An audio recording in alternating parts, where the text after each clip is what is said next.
Muy buenas tardes, amigos que sintonizan BPI TV. El contacto desde Caracas, Venezuela, reporta Andrés Fornerino a propósito de un foro denominado Vidas en Crisis, País en Riesgo. Esto es una acción que ha salido por varias fundaciones dedicadas a la situación de salud en nuestro país. Es por ello que incluso me encuentro con la presidenta de la Federación del Colegio de Bioanalistas de Caracas y Judith León, para que nos pueda explicar sobre esta situación que surge en el país con el tema de los reactivos y cuál es la respuesta que han obtenido por parte del gobierno. ¿Cómo se ha visto disminuido la calidad incluso en los servicios que prestan los hospitales y clínicas por falta de este insumo o en este caso de los reactivos, señora Judith?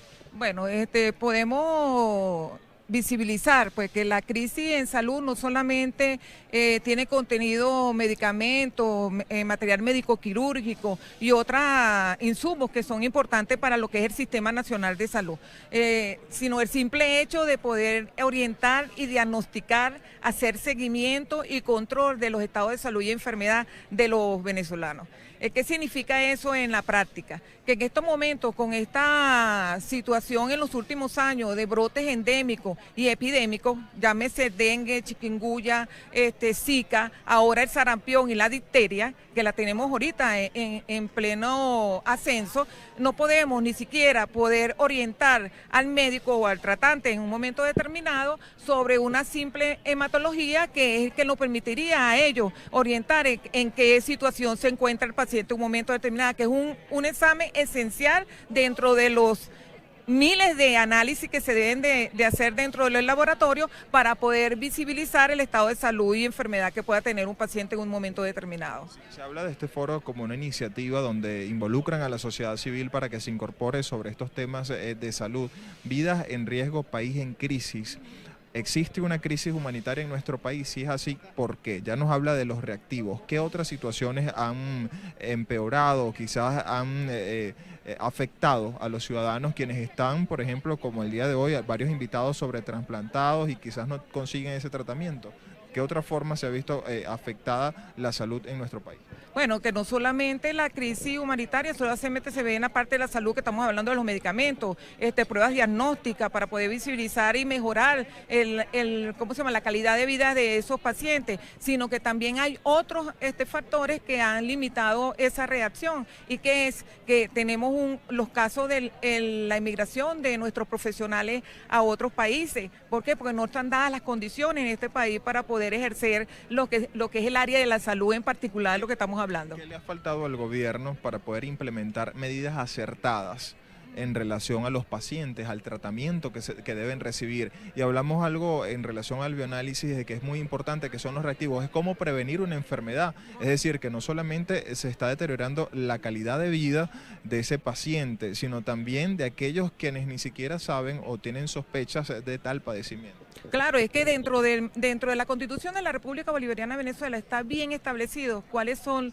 los derechos de la salud que se deben de cumplir en nuestra Constitución. El artículo 83 dice que el Estado debe garantizar la salud como un hecho social fundamental, como el derecho a la vida. O sea, que está violando el derecho humano dentro de lo que es la población venezolana. Eso por una parte. Segundo, en el artículo 84 establece que tenemos que tener un sistema nacional de salud que debe ser gratuito, universal, equitativo, intersectorial, solidario. Y nada de eso se cumple, porque un paciente cuando asiste, o cualquier venezolano que asista al sistema, ¿en qué se consigue? De que no hay nada, todo lo tiene que comprar. Entonces el mismo Estado induce la privatización de los servicios de salud. Esa es una de las partes. Por otro, limita la equidad, porque si estamos hablando de la equidad de la salud, entonces ¿cómo se establecen políticas de un carnet de la patria para poder obtener medicinas o alimentos o cualquiera de esos hechos sociales que son derechos de los ciudadanos, limitándolo con un carnet particular? Entonces, el mismo Estado el que provoca las situaciones en que estamos ahorita en este momento. Doctora, el gobierno habla de algunos planes de salud e incluso, digamos, en transmisiones a los medios de comunicación, algunos centros se ven abastecidos, e incluso la Defensoría del Pueblo ha hecho algunas inspecciones y dicen que esos centros están abastecidos de medicamentos para poder dotar a aquellas personas o aquellos pacientes de esos centros.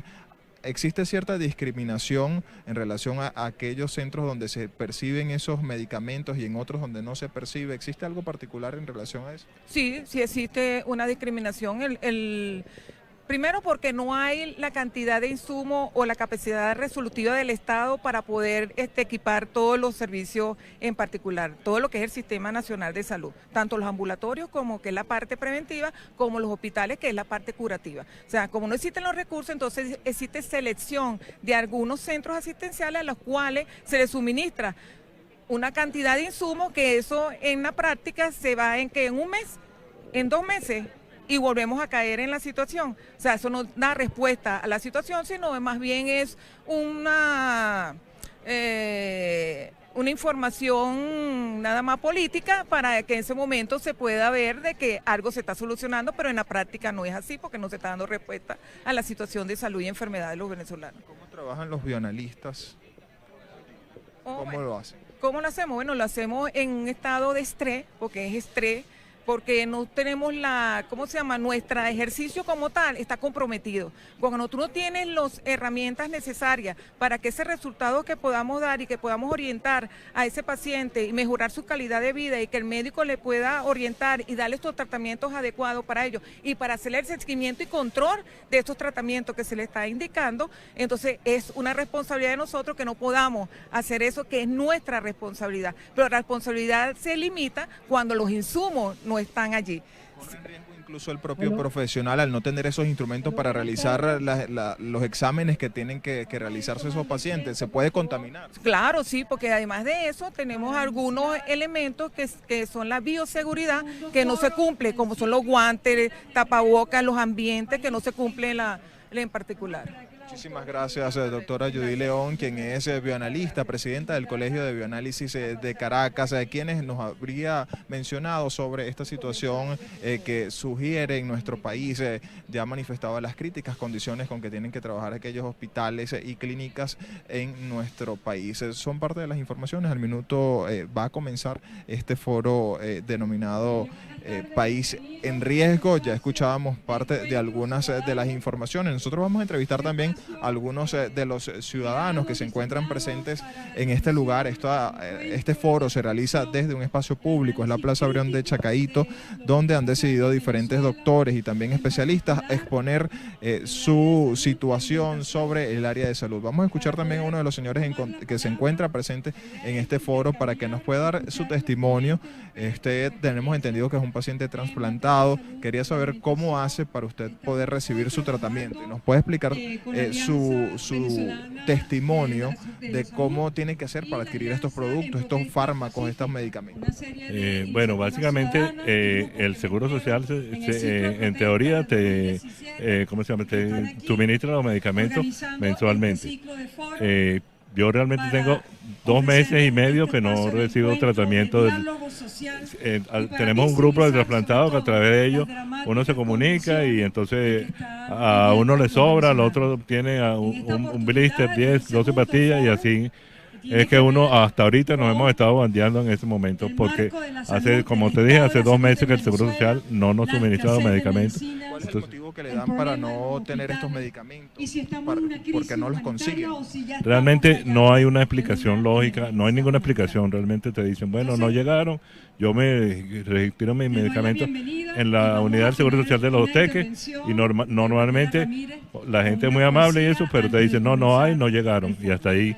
Ese es el punto máximo que te dicen. No te dan una explicación posterior o por qué no han llegado ni nada. Que son 2 meses que no recibe el medicamento. Entonces, ¿cómo tiene que hacer? ¿A qué recurre? ¿Tiene que viajar a otro país para poder conseguir esos productos? ¿Qué hace?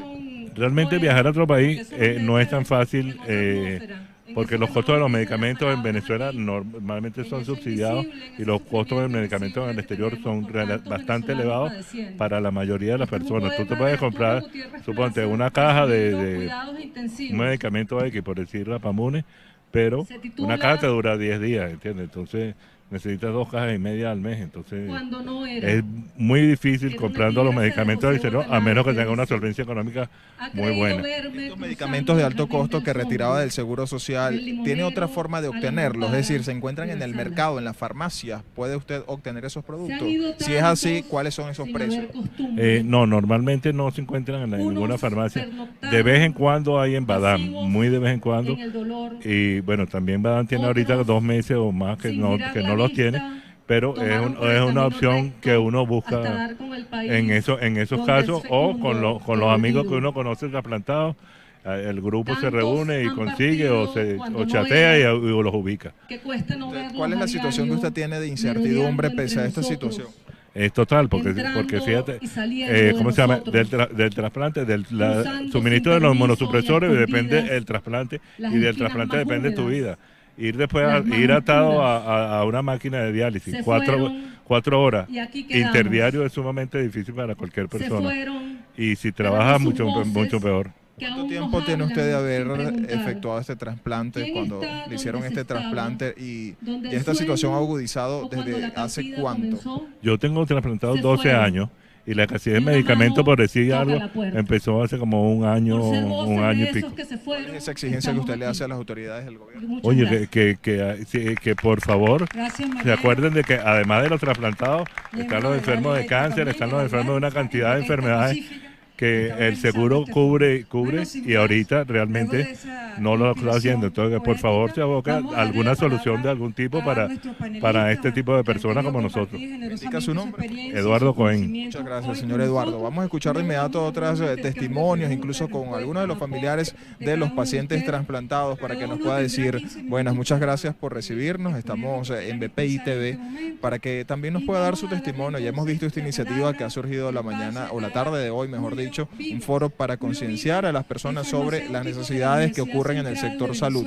Pero quería que particularmente usted me hablara sobre la situación de su familiar, que nos pueda decir cuáles son esas penurias que tiene que pasar para poder adquirir su medicamento, y en este caso el tratamiento de este joven. Mira, mi hijo lamentablemente es trasplantado de riñón hace 15 años, y hace 15 años veníamos consecutivamente el Estado subsidiando a la farmacia de alto costo con estos medicamentos. Ahora tenemos 5 meses sin que él esté tomando esos medicamentos. Se los trajo un amigo de España, que son costosísimos. En Colombia son aún más costosos.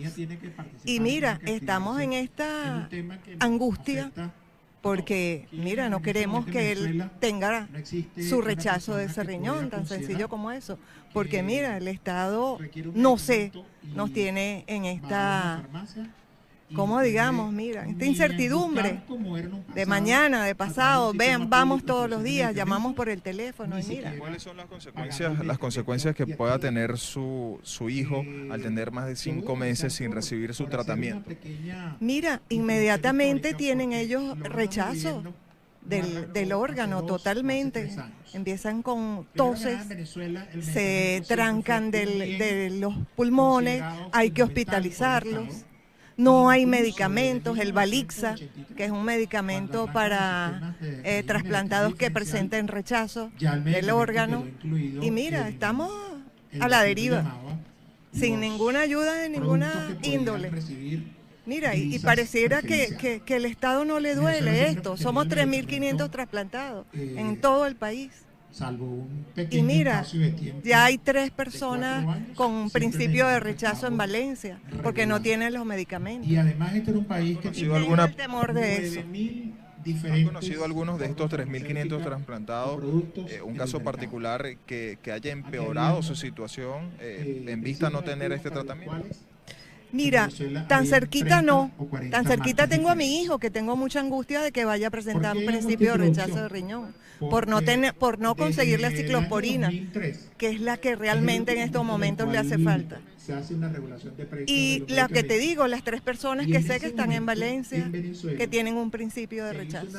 ¿Qué hacen en lo particular sus familiares, amigos, para poder sustentar esta situación y quizás recibir un tipo de ayuda? Vemos que incluso entre los periodistas se ha hecho muy frecuente el hecho de enviar servicios públicos, incluso nuestras redes sociales y también en radio y televisión funcionan es para el servicio público de los venezolanos, porque lamentablemente no hay medicamentos. ¿Cómo se organizan ustedes en lo particular? Mira, en lo particular pedimos ayuda por radio, en las redes. Voy casi todos los días a la farmacia de Alto Costo, llamamos por el teléfono, pedimos ayuda a algún familiar que esté fuera del país y pueda conseguirlo. El problema es que el Estado no permite que entren medicinas de alto costo, porque esas, por su nombre, son muy costosas. Y entonces cuesta un poquito, de verdad, a menos que la traigas en una maleta muy escondidita. Pero ni siquiera mira, en la Asociación de Trasplantes, ellos no reciben medicamentos de alto costo porque el Estado no deja pasarlo. No permite. ¿Cuál es ese llamado, ese exhorto que usted le realiza entonces a las autoridades y al Ejecutivo Nacional?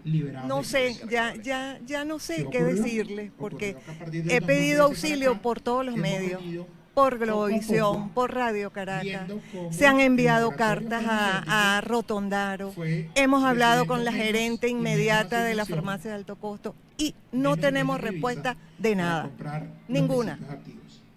Hasta el momento. Gracias, señora.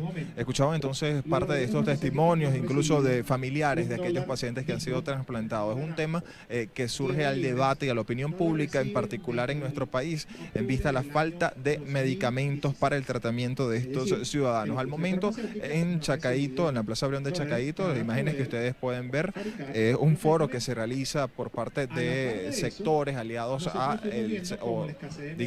aliados al sector salud, y también entre ellos médicos y miembros de la sociedad civil quienes participan en esta actividad. Es un foro denominado Vidas en Riesgo, País en Crisis, y algunos de ellos han explicado esta situación, o incluso nosotros vamos a escuchar a algunos de estos ponentes que está ofreciendo declaraciones en este momento, está participando en este foro y da información sobre la escasez de los medicamentos. Vamos a escuchar parte de esta intervención.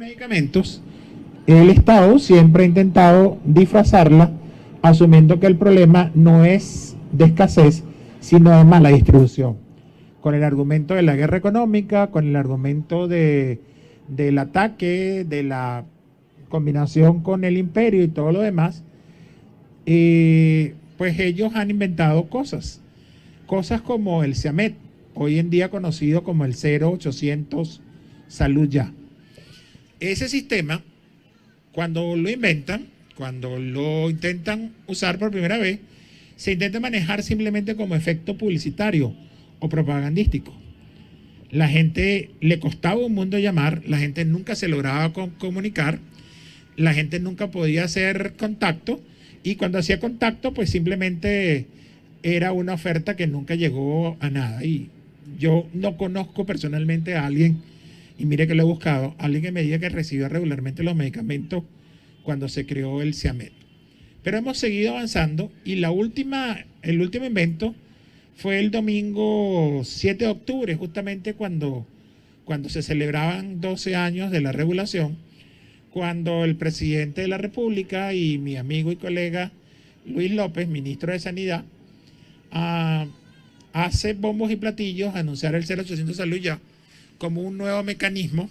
Habla de un relanzamiento, habla de 300 personas operadoras que van a recibir las solicitudes, y plantea que varias cosas que nos preocuparon muchísimo como profesionales de la salud. La primera de ellas, se deja claro que el carnet de la patria sirve como mecanismo de acceso, lo cual es una violación absoluta a los artículos 83, 84 y 85 de nuestra Constitución, porque crea un ciudadano de primera y un ciudadano de segunda. El ciudadano de primera, asumamos que esto funciona, un ciudadano de primera que tiene un carnet de la patria puede acceder a los medicamentos, y un ciudadano de segunda que no tiene carnet de la patria no tendría acceso a los medicamentos. Ese es un primer punto, porque viola flagrantemente la Constitución. Pero avancemos un poquito. ¿Qué decía? Dicen que la persona llama, se identifica con el carnet de la patria y luego de identificarse con el carnet de la patria, en un lapso de 48 a 72 horas, ha de ser contactado por el sistema para referirlo a un sistema de barrio adentro, para que un facultativo de barrio adentro, un médico integral comunitario, haga una validación de la prescripción y de ellos poseer el medicamento se lo entrega. Sigamos asumiendo que eso funcionara y que los medicamentos los tuvieran y que la persona tuviera el carnet de la patria, decirle que en 72 horas que va a recibir la insulina, es decirle a un paciente diabético que va a pasar 72 horas sin su medicación y va a pasar 72 horas expuesto evidentemente a un coma diabético porque no tiene la insulina. Decirle a un paciente asmático que va a pasar 72 horas para recibir un nebulizador, es decirle que va a pasar 3 días para que le vayan a dar el nebulizador. Y como ese empezamos a dar muchos ejemplos. Los medicamentos siempre lo hemos conocido como medicamentos agudos, que son para las crisis, y medicamentos crónicos, que son los que se toman normalmente. Puede ser que un paciente cardiópata pueda esperar 3 días por un losartán. No parece lógico. Pero bueno, asumamos de nuevo que eso funciona. Ese paciente debe ir entonces, debe desplazarse hasta ese sitio donde lo asignen y ahí en ese punto él debe, más allá de que él tuvo ya una interacción con su médico de confianza, con el que conoce su perfil terapéutico, con el que lo ha tratado, con el que conoce todo su cuadro, otro médico va a revisar y va a validar la prescripción de un médico anterior. En Venezuela ni siquiera los farmacéuticos teníamos la posibilidad de una farmacia de cambiarle la prescripción a un médico. Si no había el medicamento, uno tenía que llamar al médico y de común acuerdo con él buscar una alternativa. Pero no, estos médicos integrales comunitarios están facultados, según ese nuevo procedimiento, para cambiar o para decidir si el paciente requiere o no requiere ese medicamento. Después de todo esto, asuman que tiene el medicamento y se lo entregan. Y si no lo tienen, el paciente esperó 48, 72 horas, fue entrevistado por un médico y no recibe el medicamento.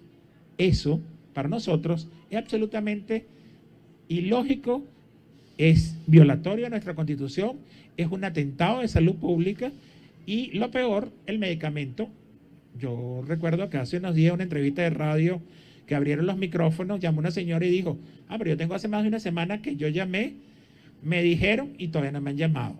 Uno de los pocos casos que conozco de gente que se logró contactar y que tenía el carnet de la patria. Entonces, eso es una situación que nosotros debemos atacar, porque a la par tenemos un 90% de escasez y ahora lo agravamos cuando a través de un montón de, vamos a llamarlo, decisiones absurdas de los gobernadores anteriores del estado Zulia y del estado Táchira, pretendiendo reducir de nuevo una supuesta escasez por un problema de distribución, le abrieron la puerta a que entraran medicamentos desde Colombia por la vía de la frontera y esos medicamentos de Colombia evidentemente se compran en Colombia a un precio promedio, como ha sido siempre el precio promedio de los medicamentos en lo que es Latinoamérica, entre 6 y 8 dólares precio promedio de cualquier medicamento. 8 dólares a la tasa de cambio actual, estamos hablando que un simple medicamento costaría, traído de Colombia, los precios que estamos viendo cuando vamos a una farmacia y conseguimos un medicamento y nos pretenden vender un blister, que ya es un problema de salud, porque ese blister no sabemos, ni siquiera sabemos su fecha de vencimiento, porque es posible que ese medicamento inclusive haya llegado a Venezuela como medicamento donado por alguna vía. Ese medicamento pretenden venderlo en 80, 90, 100 o 120 mil bolívares. Si alguien escuchaban las declaraciones de Julio Vivas, quien es miembro de la Asociación Farmacéutica de Venezuela. Exponía ya la particular denuncia sobre lo que tienen que pasar algunos venezolanos para poder adquirir algunos medicamentos, sobre todo estos productos de alto costo, estas medicinas de alto costo que son integradas por la sociedad, digamos, por el Seguro Social venezolano y que ya denunciaban que llevan más de 5 meses que no se hace esta distribución en el país. Es parte de la información, el foro Vidas en Riesgo, País en Crisis, que se sostiene desde la Plaza Brión en Chacaito, Caracas. Reporta Andrés Fornerino para BPI. Para el año 1948.